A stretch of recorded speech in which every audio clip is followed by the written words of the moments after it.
الله أكبر الله أكبر الله.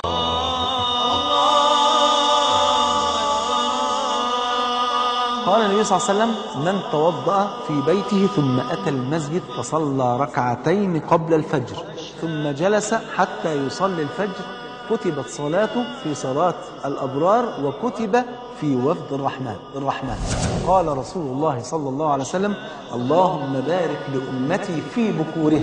يصلي صلاة الفجر دي شهادة لي عملية بأن هذا الرجل بريء من النفاق. الفجر يرسم بالضياء على المآذن ألف هالا، والليل في وهن الرحيل يشد أطراف الغلال. المولى عز وجل يسخر لك ملكا خاصا يحرسك.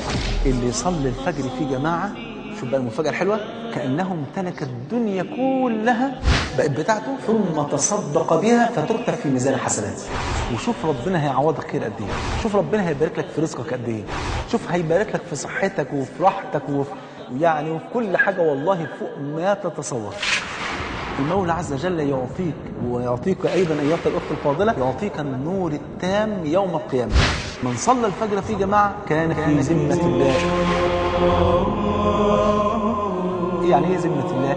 يعني في أمان الله وفي حماية الله وفي ضمان الله وفي عهد الله وفي أمان الله. يتكتب لك قيام ليلة كاملة من العشاء للفجر لو صليت الفجر في جماعة. يبقى الملائكة هتستغفر لحضرتك لو انت صليت الفجر في جماعة. ايه رأيك؟ الملائكة بتقول يا رب اغفر للراجل ده اللي جه صلى الفجر في جماعة. بالله عليك عايز اكتر من كده؟